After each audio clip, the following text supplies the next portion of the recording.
গতকালের সারাদিনে নিউজ পর্যালোচনা করে আমি ৩টি জিনিস আমি পর্যবেক্ষণ করতে পেরেছি বা ধরতে পেরেছি। সেটা হচ্ছিল, প্রথমত হচ্ছিল যে জুলাই ঘোষণাপত্রের ভিতরে আসলে সেখানে যুদ্ধাহত বা শহীদদের ব্যাপারে কতটুকু স্পষ্ট করে বলা আছে। দ্বিতীয়ত হচ্ছিল আগামী ২৬শে ফেব্রুয়ারির ভিতরে নির্বাচন, জাতীয় নির্বাচন অনুষ্ঠিত হওয়ার ঘোষণা দিয়েছে মাননীয় প্রধান উপদেষ্টা। তৃতীয়ত হচ্ছিল হঠাৎ করে এনসিপির শীর্ষ ৪ নেতা কেন পিটার হাসের সাথে সাক্ষাৎ করতে গেলেন। এই ৩টি বিষয়ের উপর আপনাদের সাথে আমি আজকে শেয়ার করব। আসলে এই ৩টি বিষয় নিয়ে এত আলোচনা, এত পর্যবেক্ষণ, এত সবকিছু চলছে সারাদিন কালকে নিউজের ভিতরে। প্রথমত যদি আমরা ধরতে যাই যে জুলাই ঘোষণাপত্রের ভিতরে আসলে যারা যুদ্ধাহত বা যারা শহীদ হয়েছে আসলে তাদের ব্যাপারে কতটুকু স্পষ্ট করে বলা আছে। যদি বাংলা ভাষা অনেক কঠিন ভাষা, সে ভাষাটা বুঝতেও অনেক কঠিন। যারা পাঠ করেন তাদেরও কিন্তু আসলে পাঠ করতে গেলেও অনেক হিমশিমের ভিতরে পড়তে হয়, কারণ ভাষাগত কারণে অনেক জিনিস স্পষ্ট করে বলা যায় না, অনেক কিছু স্পষ্ট করে বোঝা যায় না।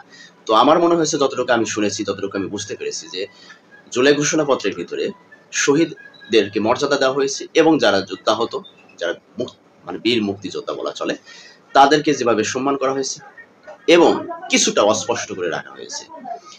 পরবর্তী নির্বাচিত সরকারের উপর দায়িত্বভার দেওয়া হয়েছে অত্যন্ত কৌশলে, মাননীয় প্রধান উপদেষ্টা অত্যন্ত কৌশলে পরবর্তী নির্বাচিত সরকারের উপর কিছুটা কার্যক্রম তারা ছেড়ে দিয়েছে, যেটা অনেকে হয়তো বুঝতে পারেনি। এর ব্যাপারে অনেকে অনেক মন্তব্য করেছে, অনেক রাজনৈতিক দলের নেতারা কিন্তু তাৎক্ষণিক কোনো প্রতিক্রিয়া জানাতে পারেনি, কারণ বাংলা ভাষা তো অনেক কঠিন একটা ভাষা। সে ভাষার অনেকগুলো তাদের ধাঁচ বুঝতে হবে যে আসলে এই ভাষাটা বা এই শব্দটা ব্যবহার যে করেছে, এই শব্দের আসলে তাৎপর্য কি, এটা নিয়ে কিন্তু তারা তাৎক্ষণিক কোনো পর্যালোচনা করতে পারেনি। বা তারা বলছে যে আমরা দলীয়ভাবে আমরা পরবর্তীতে প্রতিক্রিয়া জানাবো। কিন্তু আমি যতটুকু বুঝতে পেরেছি, আমার ক্ষুদ্র জ্ঞানে ততটুকু আমি বুঝতে পেরেছি যে জুলাই যে ঘোষণাপত্রের ভিতরে কিছুটা অস্পষ্ট আছে, পরিপূর্ণতা পায়নি, সেখানে 100% পরিপূর্ণতা পায়নি। কিছুটা নির্বাচিত সরকারের ঘাড়ের উপর ছেড়ে দিয়েছে। যেহেতু নির্বাচিত সরকার এসে সেই তাদের যে শর্তগুলো, তাদের যে জুলাইয়ের যে যারা শহীদ হয়েছে বা যারা যুদ্ধাহত হয়েছে বা যারা সৈনিক ছিল, তাদের যে শর্তগুলো আছে সেই শর্তগুলো তারা কিছুটা পূরণ করার চেষ্টা করবে। দ্বিতীয়ত হচ্ছিল যে আগামী ২৬শে ফেব্রুয়ারির ভিতরে জাতীয় নির্বাচন করার ঘোষণা দিয়েছেন মাননীয় প্রধান উপদেষ্টা। তো আমার প্রশ্ন হচ্ছে যে যদি ২৬শে ফেব্রুয়ারির ভিতরে যদি জাতীয় নির্বাচন দেওয়া হয়, তাহলে এই যে জুলাইয়ের গণঅভ্যুত্থানের মধ্যে স্বৈরাচারের শাসকের পতনের মাধ্যমে যে দলটি সবচেয়ে মুখ্য ভূমিকা পালন করেছে, অর্থাৎ তৎকালীন সময়ের বৈষম্যবিরোধী ছাত্র আন্দোলনের যারা করেছিল, তারা নেতৃত্ব দিয়েছে, তাদের নেতৃত্বে গঠিত এনসিপি, সেই এনসিপি আসলে সে জাতীয় নির্বাচনে কিভাবে অংশগ্রহণ করবে এবং কোন প্রতীকের মাধ্যমে তারা নির্বাচন করবে, এটা নিয়ে কিন্তু ধোঁয়াশা রয়েছে। কারণ এখনো তারা নির্বাচনী প্রতীক তারা কিন্তু বরাদ্দ পায়নি, তাদের যে দাবি সে দাবি কিন্তু এখনো পূরণ হয়নি নির্বাচন কমিশন। তো আমার প্রশ্ন হচ্ছে যে আপনাদের কাছে যে আসলে এনসিপি কি তাদের নিজস্ব প্রতীকে জাতীয় নির্বাচনে অংশগ্রহণ করতে পারবে কি পারবে না। আমার মনে হয় তারা যদি এর ভিতরে যদি খুব ইমার্জেন্সি বা খুব তাড়াতাড়ি যদি তারা নির্বাচনী প্রতীক বরাদ্দ না পায়, তাহলে হয়তো সামনে জাতীয় নির্বাচনে তারা কোনো দলের হয়ে তাদেরকে নির্বাচন করতে হবে, নিজস্ব দল থেকে নির্বাচন করার মতো সক্ষমতা তাদের থাকবে না। এখানে কিন্তু ধোঁয়াশা রয়েছে যে ফেব্রুয়ারির ভিতরে আর আসছে মাত্র ৫-৬ মাস, এই ৫-৬ মাসের ভিতরে তারা কতটুকু আসলে সামনের দিকে এগিয়ে যেতে পারবে, তাদের নির্বাচনী প্রতীক বরাদ্দ, তাদের দলের নিবন্ধন সবকিছু মিলিয়ে তারা আসলে কতটুকু সফল হতে পারবে, সেটা নিয়ে কিন্তু ধোঁয়াশা রয়েছে। তো এই ব্যাপারে আপনার মন্তব্য অবশ্যই কমেন্টসে এবার জানিয়ে যাবেন। তৃতীয়ত হচ্ছিল যে হঠাৎ করে এনসিপির যে শীর্ষ ৪ নেতা তারা কক্সবাজারে গিয়েছিল, এই নিউজটা সারাদিন মানে ব্যাপকভাবে প্রচার হয়েছে যে এনসিপির শীর্ষ ৪ নেতা সাবেক মার্কিন রাষ্ট্রদূত পিটার হাসের সাথে সাক্ষাৎ করতে গিয়েছিলেন। কিন্তু পিটার হাসের সেখানে অবস্থান আছে কিনা সেটা নিয়েও ধোঁয়াশা রয়েছে, এবং যে ৪ জন শীর্ষ নেতা গিয়েছিল উইদাউট প্রোটোকল, অর্থাৎ তারা যেখানে যাক না কেন সেখানে প্রশাসনিকভাবে তাদেরকে জানানো হয়, সেখানে প্রশাসন তাদেরকে প্রোটোকল দেয়, সেখানে প্রশাসন তাদেরকে সিকিউরিটি দেয়। তো সেখানে যে গিয়েছিল হঠাৎ করে কোনো প্রশাসনকে না জানিয়ে।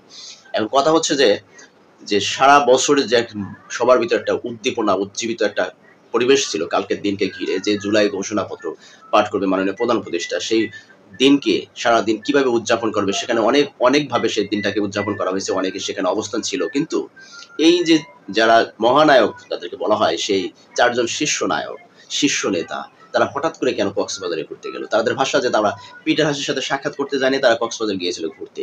ঘোরারও তো অন্যান্য দিন পাওয়া যায় ভাই, আজকের দিনটা তো তাদের ঘোরার দিন ছিল, কারণ কালকে তাদের ৫ই আগস্ট, তাদের ভিতরে একটা ঈদের দিন ছিল। সারা বাংলাদেশের মানুষ উন্মুখ হয়ে তাকিয়েছিল এই দিনটার অপেক্ষায় যে আসলে এই যে ৫ই আগস্টে কি হতে যাচ্ছে সারা দেশে।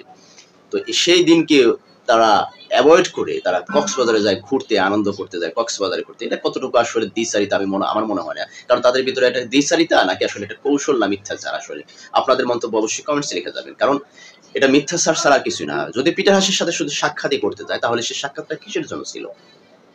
নির্বাচনে কেন্দ্রিক কোনো ষড়যন্ত্র, বা নির্বাচনকে পিছিয়ে দেবার কোনো ষড়যন্ত্র, অথবা তারা সেফ এক্সিট খুঁজছে কিনা এটা নিয়েও কিন্তু ধোঁয়াশা আছে। এটা নিয়েও জনগণের মনে প্রশ্ন উঠে এসেছে। তারা কি সেফ এক্সিট খুঁজছে যদি নির্বাচন না করতে পারে, অথবা তাদের ভবিষ্যৎ চিন্তা চেতনা কি, যে আসলে তারা কি এদেশের রাজনীতির সাথে সম্পৃক্ত থাকবে নাকি সেফ এক্সিটের মাধ্যমে আমেরিকায় গিয়ে তারা সেটেল হবে। এই জন্য কি পিটার হাসের সাথে তাদের সাক্ষাৎ, এটা নিয়ে নানান রকমের ধোঁয়াশা রয়েছে।